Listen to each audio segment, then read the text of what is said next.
Welcome to the Grow Your Practice podcast. Hi, I'm your host, Chad Madden, owner of Madden Physical Therapy and Breakthrough. Join me each week as we dive into the best practices, systems, principles, tips, and tricks to help you grow your private practice. Welcome to the Grow Your Practice podcast. I'm your host, Chad Madden. This week, I wanted to share with you a recording from a recent webinar that I hosted. To get access to the slides and videos of this recording, you can visit getbreakthrough.com/resources. Remember, this was a training hosted with a live audience, so there are real-time questions and answers that I think you will find valuable. Without further ado, let's get started. I hope you enjoyed this episode.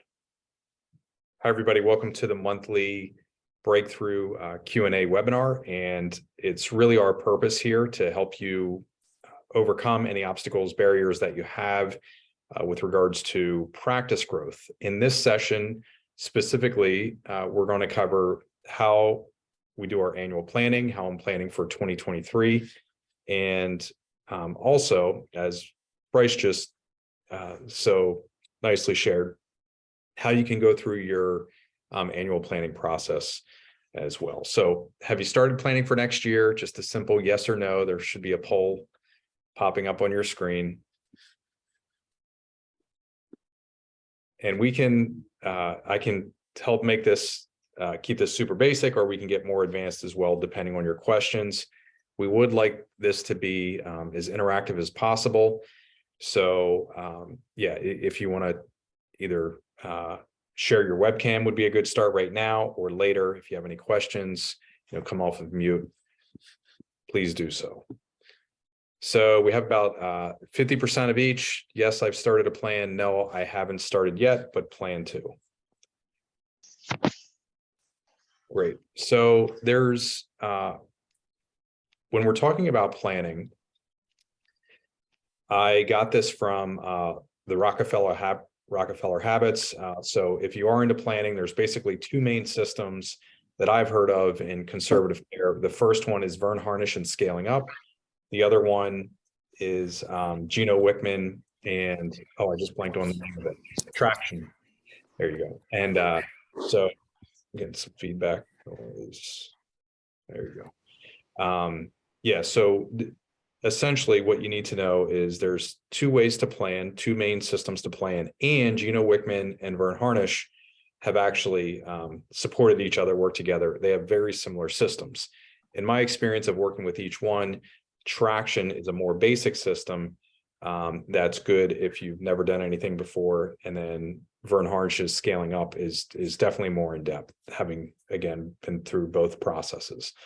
But if you go through Verne Harnish and Scaling Up, and you go back far enough to like the late 90s, he wrote a book called The Rockefeller Habits, where he was trying to outline principles that the Rockefellers used to develop their business and business interests. And it's pretty regimented what they were doing, 100 years ago or so. But the one thing that was in that book that was later excluded and taken out, so you have to go to the first publishing, is this idea behind a planning pyramid. And you might also be familiar with the one-page strategic plan. Essentially, the planning pyramid or the one-page strategic plan is just the planning pyramid turned on its side. But at the base of the pyramid, the foundation, we have what lasts forever. So that's our core values. In our practice, we have three core values. This determines, who's going to be on our team and who should not be on our team. But it's what we look for in members. And yeah, again, in our private practice, we have three. Number one is insistent on patient outcomes. Number two is beginner's mind, that the person is always a background of doing that, a history of doing that. And then third is that they're a team player, that they elevate others. The next level above that is life of the leader. And, in this case, it's likely you're the leader, and it's that time frame usually is 10 to 25 years. And when we're talking about that time frame, we refer to something called BHAG. Does anybody know what BHAG stands for?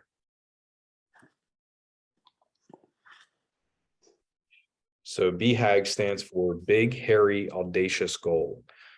This was popularized, and I believe that the term was coined by Jim Collins of Good to Great and Built to Last.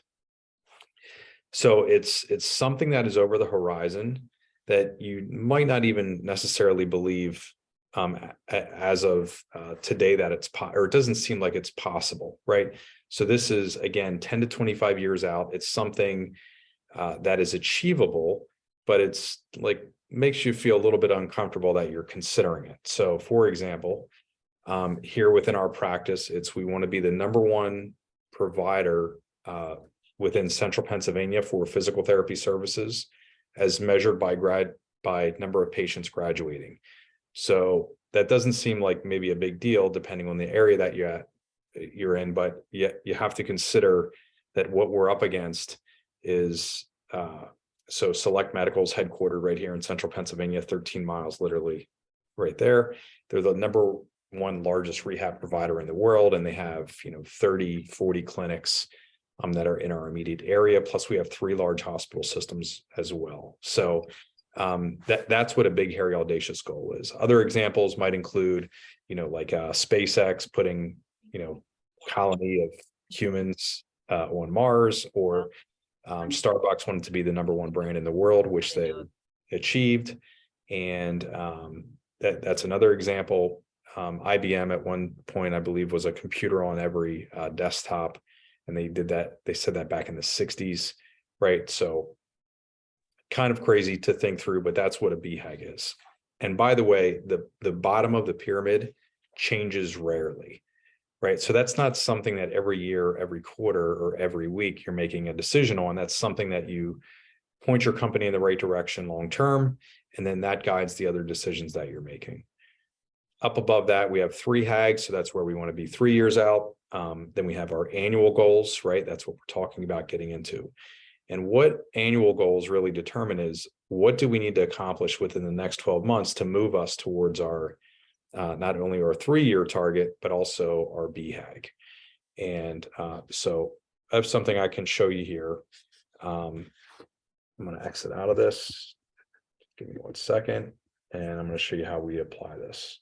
And then we'll get into any questions that you might have. And I know we have some pre-submitted questions as well. So,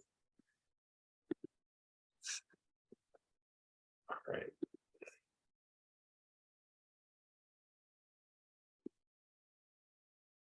So, for example,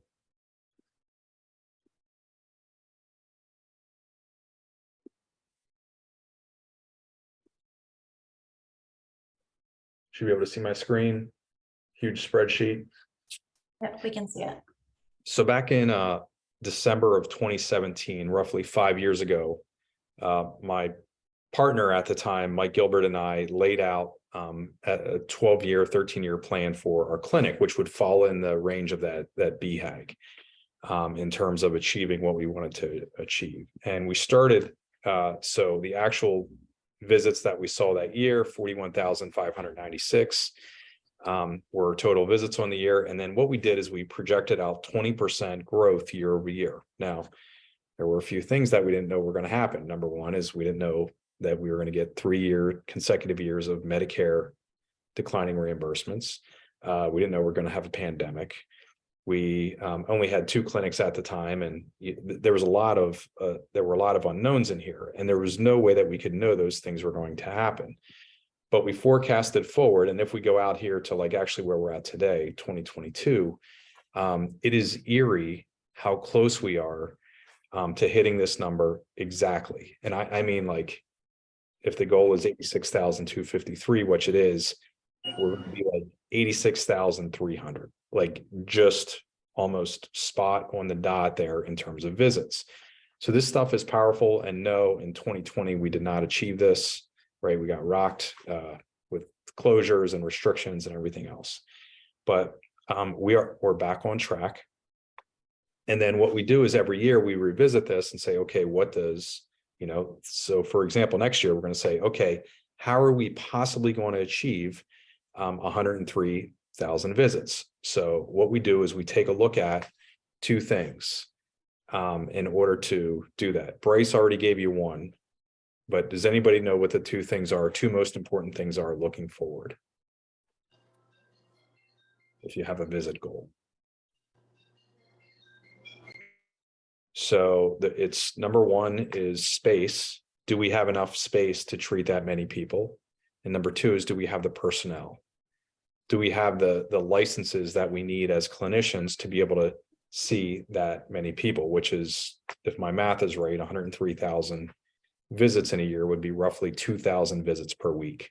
So then we reverse engineer it and we take a look at, okay, if we're treating 2,000 visits per week, we need roughly 2,000 square feet of treatment, or sorry, 20,000 square feet of treatment space. Just a quick rule that we use. And then we can also break down if each equivalent, full-time equivalent is 40 visits a week or 50 visits a week, then we need 40 to 45 full-time equivalent clinicians. And then that determines not only our space plan, do we need to open up other clinics, et cetera, but also our hiring plan as well. Excuse me. So yeah, and then we forecast this whole thing out and we get into, 2029, 2030 numbers kind of get crazy where we're seeing, over 300,000 visits a year, but obviously that hasn't happened yet. But it's going to be a progressive realization as we go through with planning, execution, et cetera. So does that help to see it, like how to think forward long term and then break down what we're going to plan on doing in 2023? That's great, Chad. I was wondering, can you repeat how much space per patient? Yeah, so the every area is different. And we actually reconsidered within the last 12 months about changing this formula, but in general, the number of visits per week, and to give you an idea, we're seeing each patient on average about an hour, super close to 60 minutes on average. So with that, without staggering schedules extensively, that would be like opening up at 6 in the morning and running till 9 at night, which we are not doing in our offices, or opening up on the weekends. In general, our rule is we take the number of visits per week in a clinic location and multiply it by 10. That's how many square feet we need. So if we have a 4,000 square foot clinic, we could see what's the capacity of visits per week in that clinic.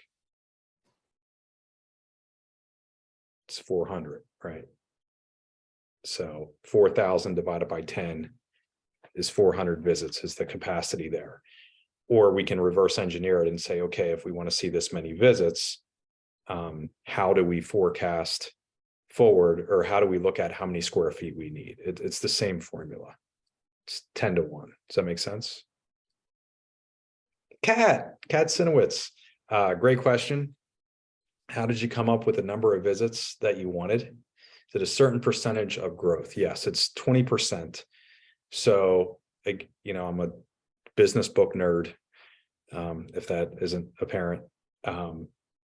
So Jim Collins wrote an idea, and I forget what book it was in. I'm guessing Built to Last, but there's something in there called the 20-mile march, which is basically, he tells the story of two teams racing to the South Pole.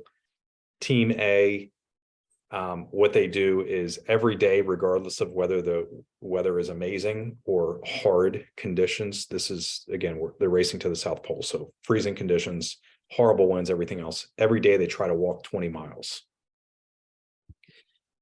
So that's team A. Team B, when the weather is really good, they race forward as far as possible, and the weather is horrible, they hunker down. So who do you think won the race to the South Pole? It's team A, obviously, right? Not only did they race to the South Pole, they won the race by 37 days. They also made it back alive. Team B completely froze to death. They perished. So, and they basically, what Jim Collins does is he takes that story and applies it to all these companies that they studied about how eerily consistent their growth was. So we just decided a while ago that in a service-based business, in the industry that we're in, 20% year-over-year growth is enough to stretch us, but not so fast that we're breaking our infrastructure. And we've stuck with that. Great question. Nice to see you. Yeah. How do you determine the number of visits, treatments per PT and PTA each day? I mean, ultimately, Deborah, that's a great question. It really comes down to, so I'll give you the math way to think about it. Then you have to do like the people thing as well, right? So we're constantly juggling here. What we do is we look at number of units per clinician. So we don't, in our weekly staff meeting, we don't do that. But, if we have a full-time equivalent, we look at, what is the total expense there for our full-time equivalent PT or PTA? How many units are they billing out per week? So for example, if we're averaging 4 units per visit and they're seeing 50 visits in a week on average, that would be 200 units in a week. We know that we're healthy there in terms of compliance, right? And that we're not overburdening the therapist. So that's how then we back it out and we look at visits. So if we have a therapist, for example, we have the office that I'm in right now, we have a niche therapist, and her average is probably closer to 5 units per visit, right? So then we just back it out. If the expectation is 200 units per week, then it's 200 divided by 5, and she's going to, her capacity is essentially 40 visits per week. So that's how we think through that. It is, we have a company average that we track and we look at, but yeah, so you're constantly balancing between compliance, right? Which is like every patient that comes through billing 16 units per visit, which it might sound crazy, but I've heard worse examples, right? So craziness, right? Like that's obviously completely unethical, illegal, everything else, right? So we don't do that. Yet at the same time, we're also not underbilling, which is in physical therapy is like one of the biggest problems that we have is we actually underbill significantly for our services, right? So we're trying to help them balance and that they are agnostic to payer type, right? So they're delivering the care for the person in front of them, yet at the same time, they're billing legally and ethically, compliantly for the services that they're providing.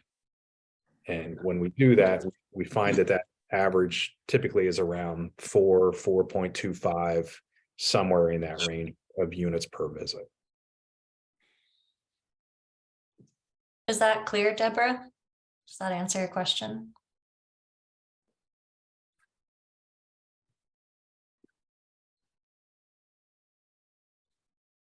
Yes. Awesome. Great. Hayden, when setting your BHAG, how specific should it be? Should it be something broad like opening another location, or should it be something more specific like a visit or profit goal? Awesome question. Yeah, so here's a pitfall. It cannot be a number goal. That's the challenge. It doesn't work well. It's not motivational. It's not inspirational. It's not compelling. A BHAG is, again, a point over the horizon that almost makes you like nauseous to think about, like, oh my gosh, like this is going to be a huge undertaking.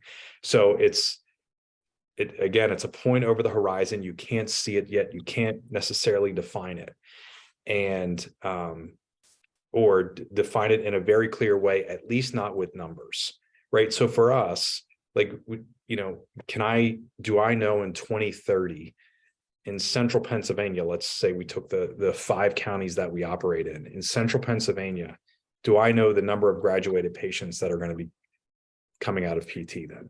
There's no way I can know that, right? But we can figure it out or approximate it then.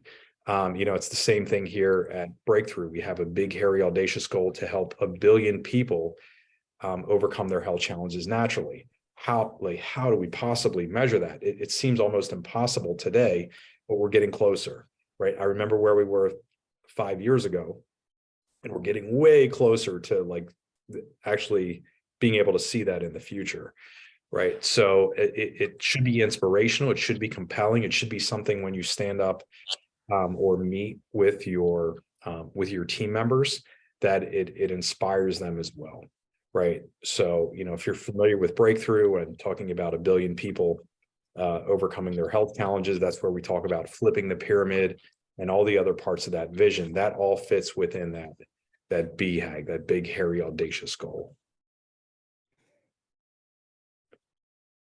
And yeah, specific. So it's kind of think of it as like the promised land journey, right? Like over the horizon, we're going to this place.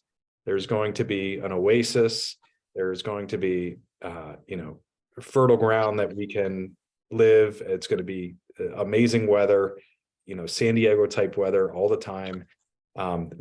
That's essentially what you're looking for within your practice. And that almost never is, we want to be $1 million in profit. I want the value of my clinic to be $5 million. I want to see, 30,000 visits a year, or whatever that is. When I'm sharing the numbers, that is simply how Mike and I set out that we're going to be able to achieve the BHAG, which is first and foremost number of graduated patients. So yeah, inspirational, compelling, doesn't necessarily have to have numbers on it. But you need to know what that journey is going to look like to get there.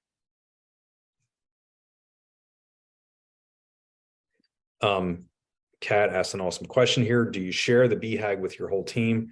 Not only do we share, Andrea, how many times do we say the BHAG at? We have a weekly meeting where we say it in every meeting, and then there's other times it comes up throughout the week as well. So more than once a week. Yeah, it is. We say it in our our weekly staff meeting. In all of so we have 6 locations now, soon to be 7. And in each one of those locations, there's a weekly staff meeting. It's at the top of the sheet. In terms of the meeting minutes, it's said all the time. It's repeated over and over until the group just knows it without even, they know with it. Ooh, tricky question. Deborah, how do you assign your fixed overhead across your FTEs? I think I know. Deborah, are you able to unmute yourself? Yeah, I can. Hi. So fixed and variable overhead. Right. Is there something specific that you want me to speak to? Yeah, because I'm looking at how do you take your rent cost and the cost of all those fixed costs that you have, right, at each of your facilities. And it's got, those costs have to, in addition to your therapist salaries, right, will have to come together with those units that you were talking about per hour of Sure. what they have to be.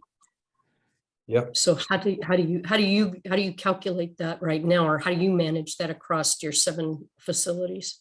Yeah, so we treat each clinic as a silo with one exception. So we have, I'll call them shared expenses. So in our case, like I'm in our Harrisburg office. Within this office, we also have not only the 8,000 square foot treatment area. We also have a 4,000 square foot, I'll call it a central business office. And what we do there is we handle billing, compliance, legal, HR, marketing, all those other components that benefit all of the other offices. So I'm going to throw out a number. Let's say we calculate the expense of that office to be $50,000 in a month. And by the way, how many locations do you have? 4. Okay. So, and you basically have one office that runs the central business functions that I just mentioned. It's spread across all those facilities right now. There's a corporate office, but it's not, it's small. That's a 5th location, actually. Okay. So what we do is we run as much as we can that can be centralized. We run as much as we can out of that, essentially your 5th office, right? And then the expense of that 5th office is we prorate it across the other clinics based on their revenue. Understand that. That's what I do right now too. That's why I was curious. Great. Okay. I call it like a corporate account, right? It's corporate, and you're going to spread certain based on the percentage of revenue. Yes. But then how do you do that for each office? I'm sorry, yeah. Yeah, great. So I'll play this out here. So so we have that, and let's say that expense is $50,000 a month, and then we'll prorate that across all of our offices. So that goes to the expense, the operating expense of that office. And then we basically have 10 categories, 10 large categories. That's all we look at. So my CPA might send me a 32-page accounting breakdown of expenses on the month. I want them all to fall into 10 categories because I just found it's the way to go. So, and I'm going to briefly go through them here. Number one is employment expense. That is very straightforward for your offices, correct? Deborah? Yep. Okay, great. So employment expense, the space expense. So that includes rent or lease, utilities, everything else. That's one line item. Total space expense. Great. Next up would be, what do we have next? Marketing. Next, we have CBO, which we just talked about how to calculate that. Then we have office, clinic, each a line item. And we have miscellaneous. I'm missing another one in there. Oh, we used to do, we had a 10% reserve, which is what we would, so 10% of the gross expense or the gross revenue of every clinic was deposited into a reserve account that kept us very safe and stable.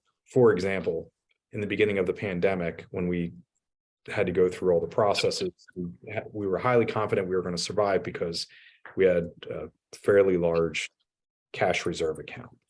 So, and by the way, I'm fully transparent. All of our team can see this at any time they want.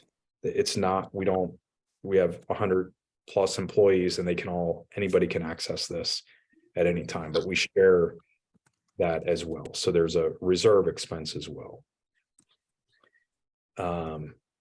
Slide. Okay, I'll check that out. So I don't think I missed anything else in there, but I probably did. Anyhow, we break it down into 10 different categories. And then what we do is we know what the revenue is for each office. You probably know that, Deborah, right? Fairly easy to break down with your EMR in your billing. Yes. And then you know the expenses for each clinic. And Bryce, so this hasn't been super well received within service, but I think it should be. At least when I opened up in the very beginning, I was very guarded about our financials. Very not smart. Because what happened is when we were doing really well, the staff didn't know it, right? Like there was no reward or recognition, acknowledgement for the work they were putting in. And when we were doing very poorly, I had to like carry this burden around and like pretend like everything was okay. Not cool at all. There's, we'll go another business book.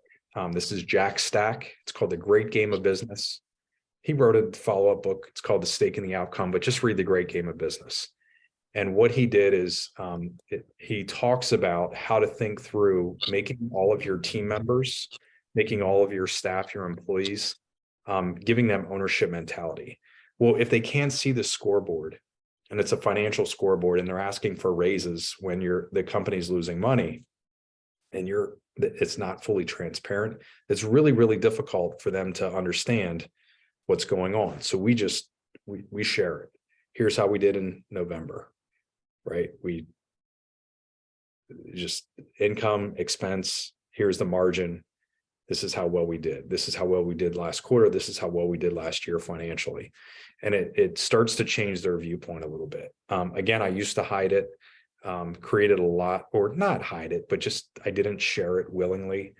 And then as soon as we started doing that, it literally changed our practice for the long term. So how do you assign your fixed overhead? Is there anything else? Did you have another follow-up question on the fixed overhead? Okay. Thanks, Deborah. Good question.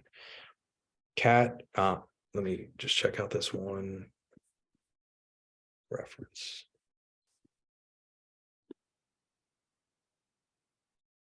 Yeah, that's right. Yeah, great. I think we hit it I there. just never looked there.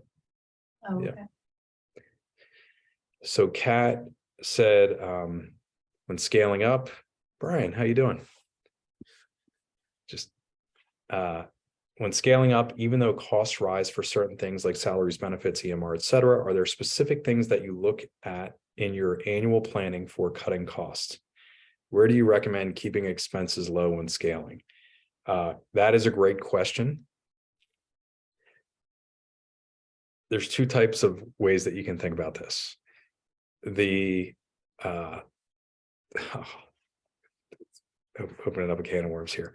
So for most of us, when margins are small, and I'm going to say less than 10% per Greg Crabtree is small in a service-based business. If we're less than 10% margin, that's very thin.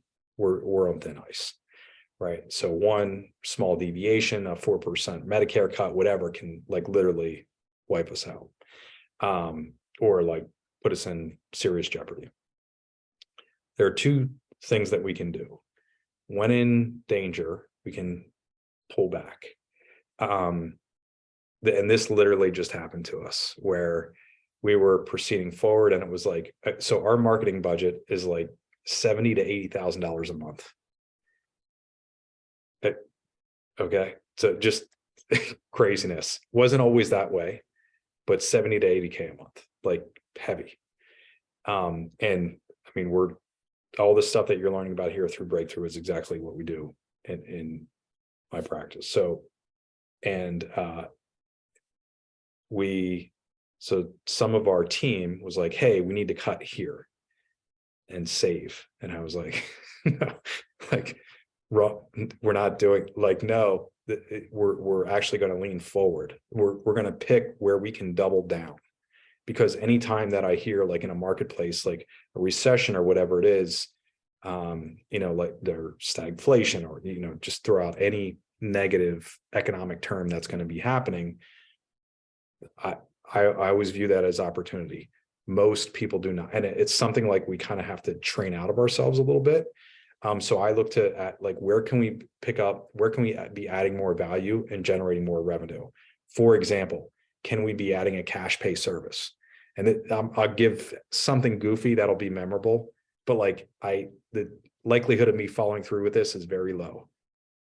So personally, so went through some health appointments lately, and the one thing that came up on the prescribed treatment was a hyperbaric chamber. Okay. Craziness, right? So I went full send. I contacted Ben Greenfield, who is a friend of Carl's, was like #1 trainer in the world. He's been on the cover of Men's Health and Fitness. He's been on like all the podcasts, been on Joe Rogan, everything else. And I was like, Ben, I saw you did a session on hyperbaric, like, just give me the skinny, like, where do I go to? He pointed me to this doctor, talked with the doctor, and I swam upstream, and I'm like looking at this, and it's like, it's going to be like a $20,000 to $30,000 piece of equipment. And like immediately what I thought was like, wow, that's like, do I really want to invest that much in my health? Probably not. There's never going to be a hyperbaric treatment center in central Pennsylvania that's not in the hospital. Like, this is kind of crazy.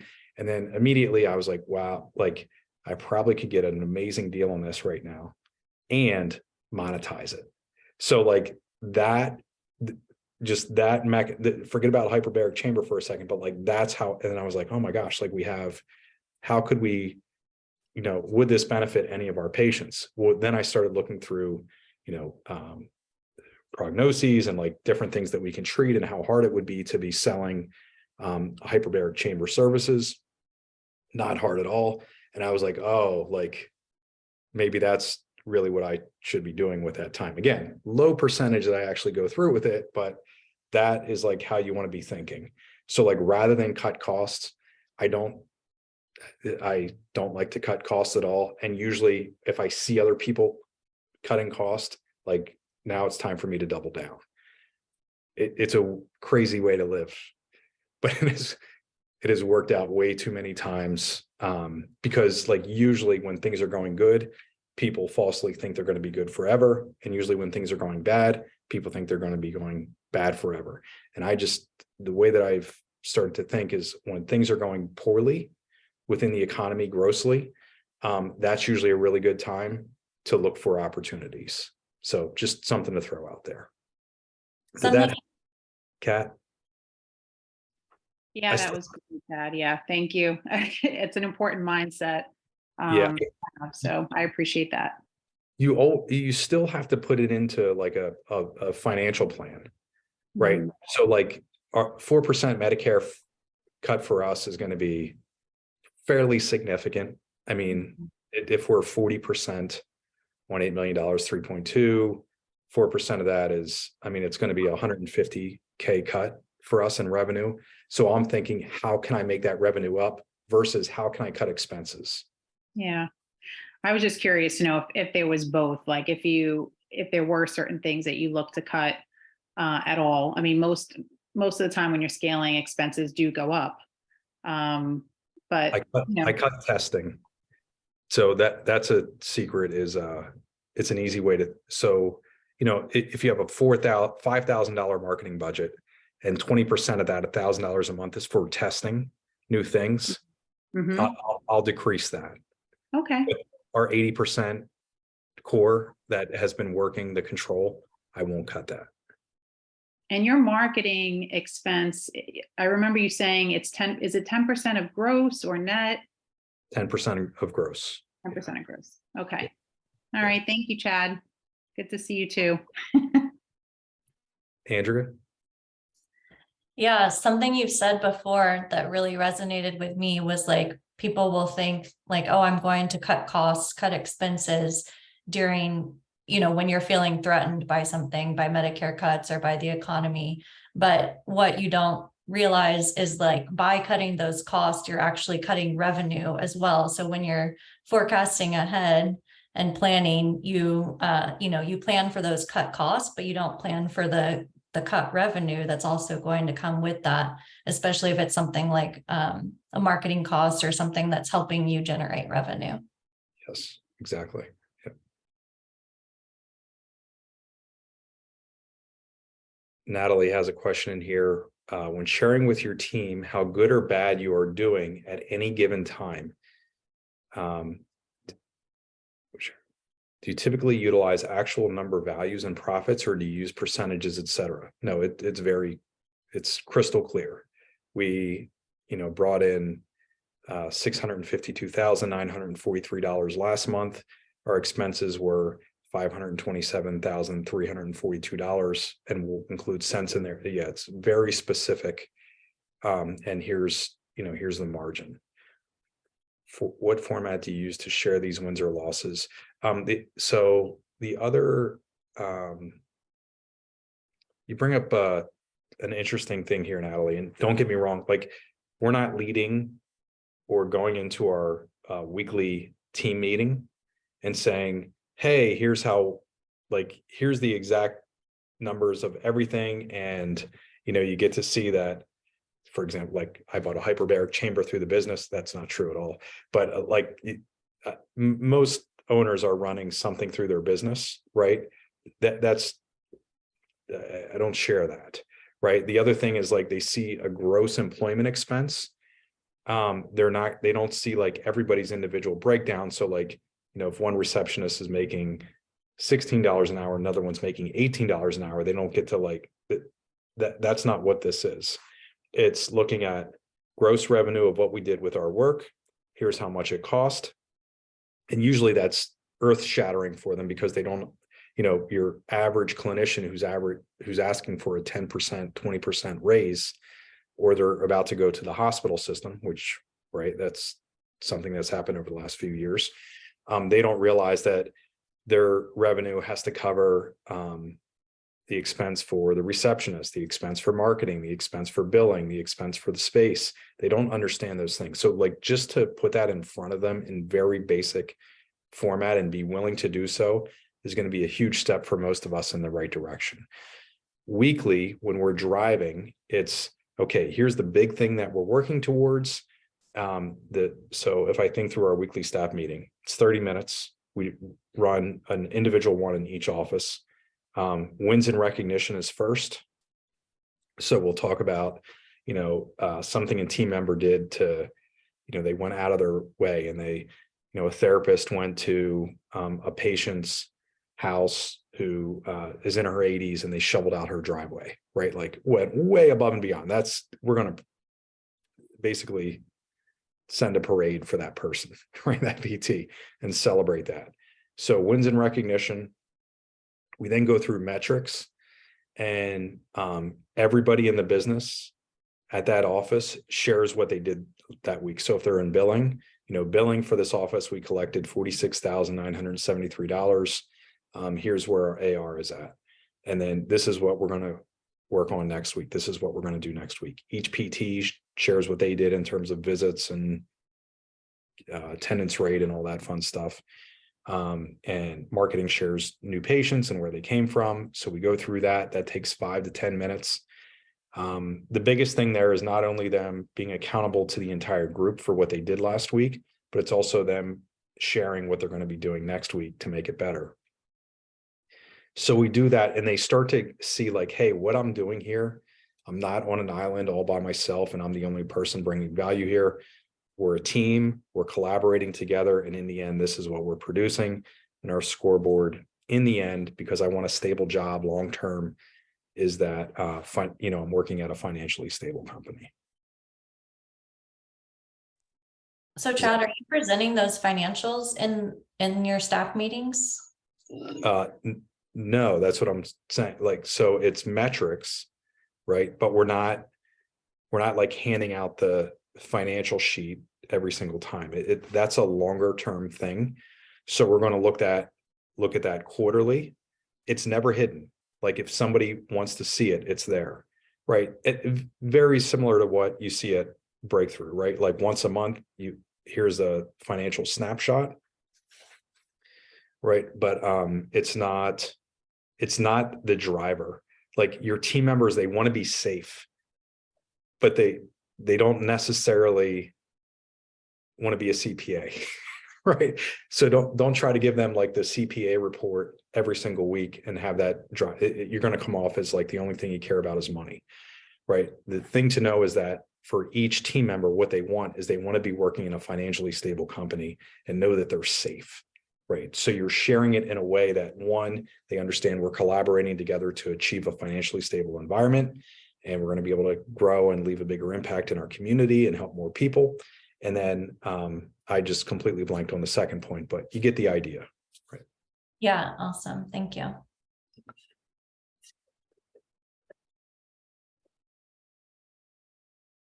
Any other questions that anybody has? I know we have a few pre-submitted.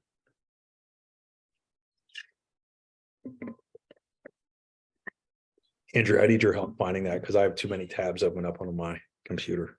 Yeah, I've got it. I wanted to see if you had finished going through the pyramid or if there were any other aspects of that you wanted to get back to.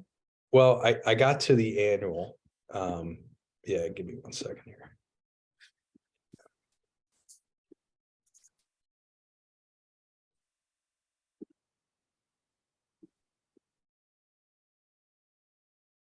Thank you for keeping me on track here.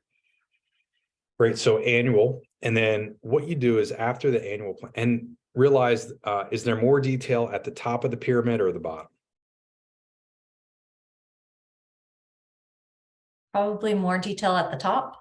Exactly. So way more detail in what we're doing today, right? We can plan to the hour or 15 minutes or week, right? Versus here's where we're going to be 25 years from now, right? So very general, broad, general direction of where we're headed at the bottom.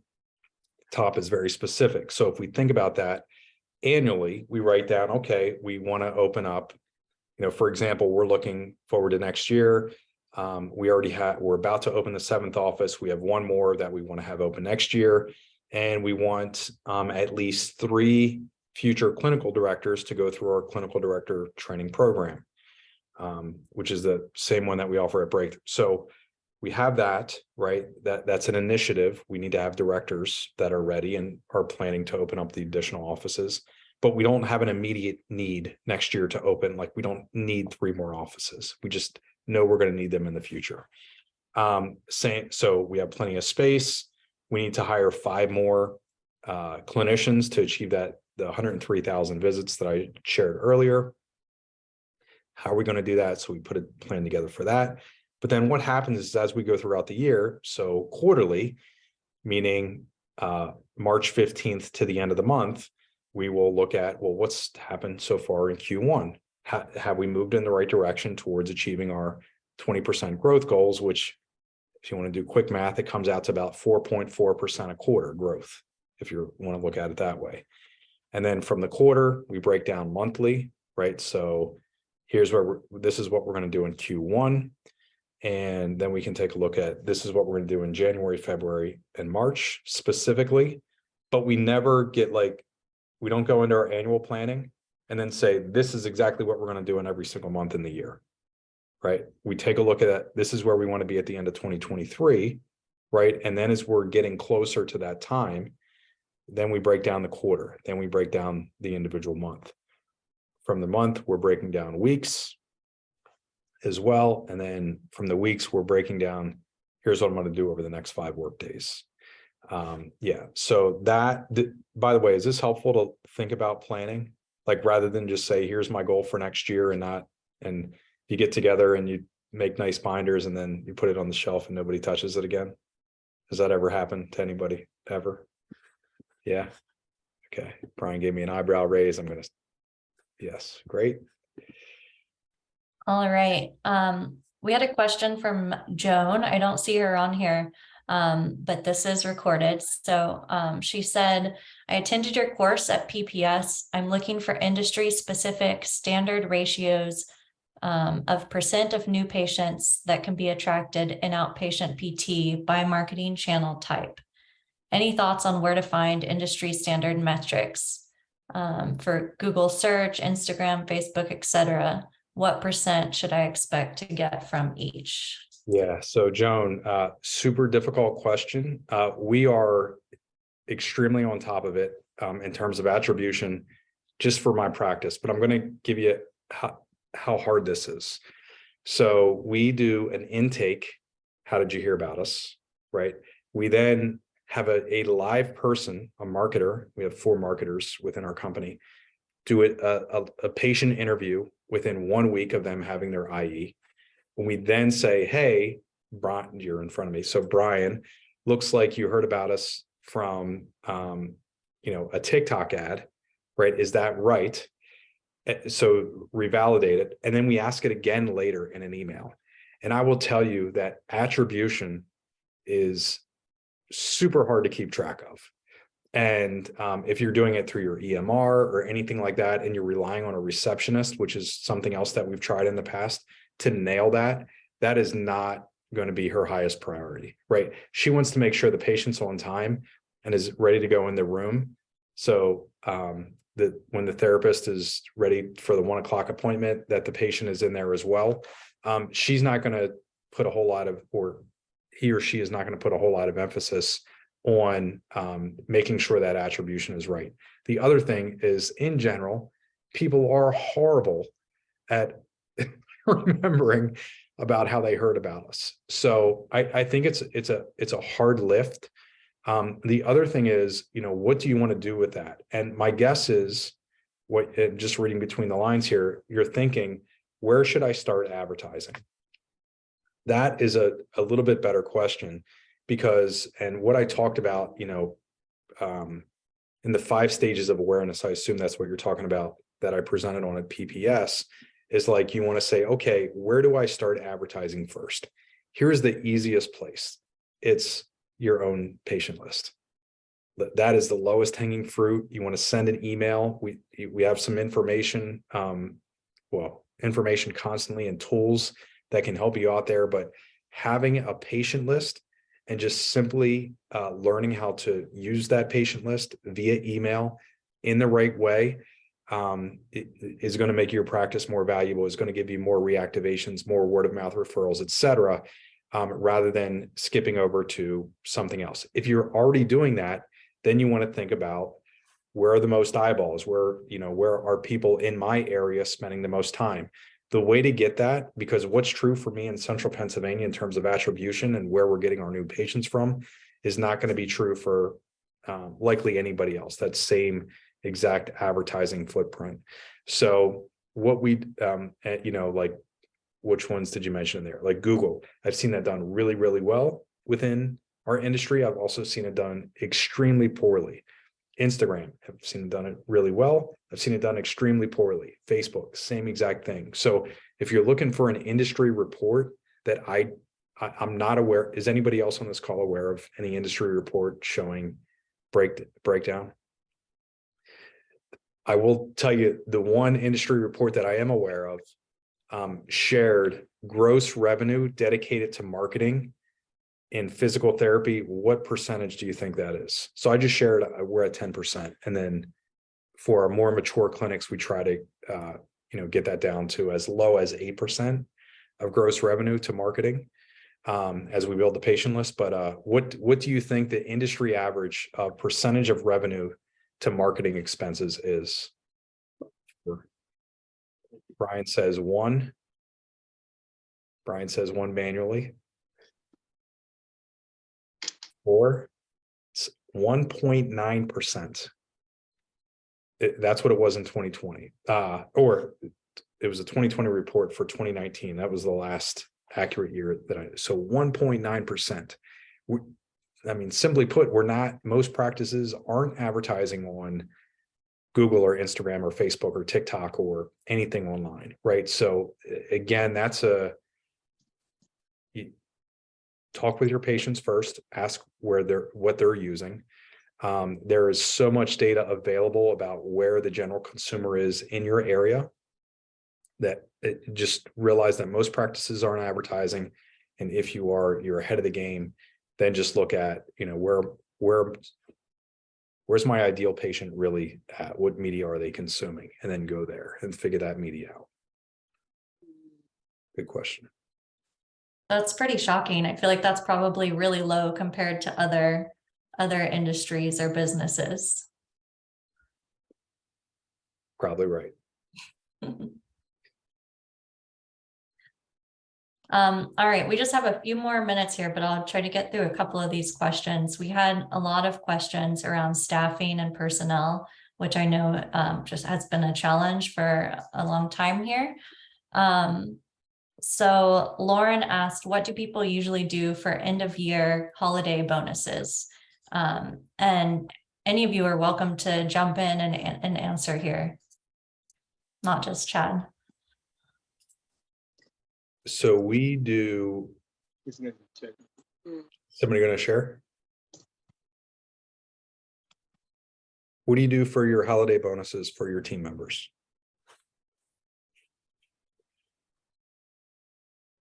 Okay. So last Friday we do an annual holiday party. We used to, we provide dinner. It used to be Santa Claus and Mrs. Claus. Although I think our originals were in ill health this year, so we had a Santa Claus replacement who did an amazing job. But came in, gave out presents to all the kids. We provide dinner. We do, I think it's called a white elephant gift exchange. That is hilarious to go through, and we have a great time there.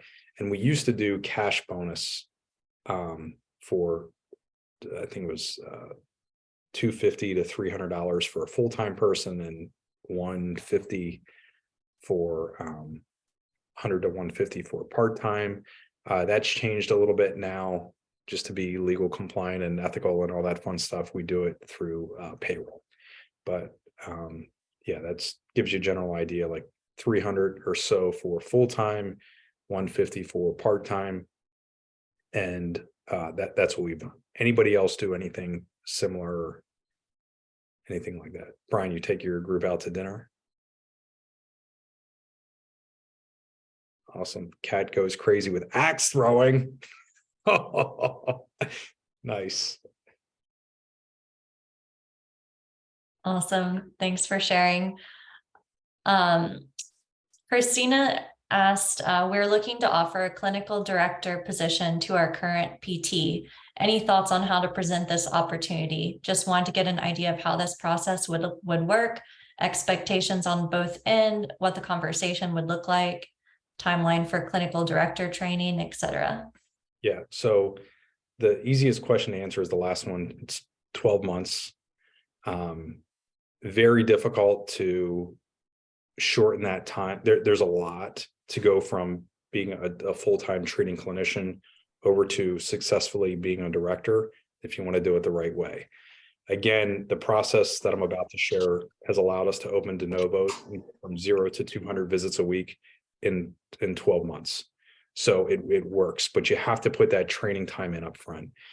The other thing that we do is we ask, where do you want to be in 5 years, to all of our team members? I mean, PTs, PTAs, everybody. And we're looking for people that say, I'm looking for more responsibility. Awesome. So that's checkbox number one. The second thing is we look at where they're at today and see how they're managing. So if they're a team leader and it's a PT and they're managing a PTA and an aide as well, how are they doing? Right. So if they're doing amazingly well and they have demonstrated a lot of competency, now it's time for us to challenge them and stretch them a little bit in moving to that clinical director role. If they haven't quite mastered the team leader role yet, then we give them time to do that. And we say, in order for you to progress on to be a clinical director, here's what we need to see as a team leader, right? So you're looking for competency and desire. Great answer. Thank you. All right. Well, we are at the top of the hour. Did you want to take any more questions, or should we close it here? One more, David. We have we've always used a CPA firm for an external CPA firm. It was a private message. I have to hop on a compliance training though that's starting right now. But thank you everybody for being here and putting the time in the trenches, getting it together. Thanks. Thanks everyone. Thank you, Chad. Have a good one. See ya.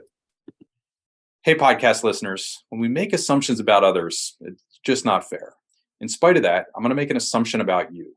You have a growth mindset. You want to help more people, leave a bigger impact, build a better practice. Am I close? If I'm right, then I have a unique offer that I think you'll be interested in. But first, if you're a regular listener, you probably know that this is brought to you by Breakthrough, the leading platform for private practice growth. Breakthrough's mission is to help people in pain get back to normal, live healthier, and do it naturally. The best way to do this is by empowering private practice owners like you to grow your business through direct-to-consumer marketing. If you're a practice owner with a growth mindset, you'd benefit from a risk-free consultation with a Breakthrough growth expert. Go to getbreakthrough.com/podcast offer to take advantage of this unique opportunity. On that call, you'll learn the key principles of how practice owners are helping more people, creating a bigger impact, and building better businesses with Breakthrough systems. As an added bonus, the team at Breakthrough is giving a $50 Amazon gift card to any of the podcast listeners who attend this growth consultation. Sign up for your growth consultation and $50 gift card at getbreakthrough.com/podcast offer. Again, that's getbreakthrough.com/podcast offer. Remember to visit getbreakthrough.com to access our free resource library designed specifically for private practice growth. While you're there, make sure you register for a complimentary growth assessment to learn about potential opportunities for growth in your local market. Again, thank you for tuning into the Grow Your Practice podcast and supporting our mission to help people in pain get back to normal naturally.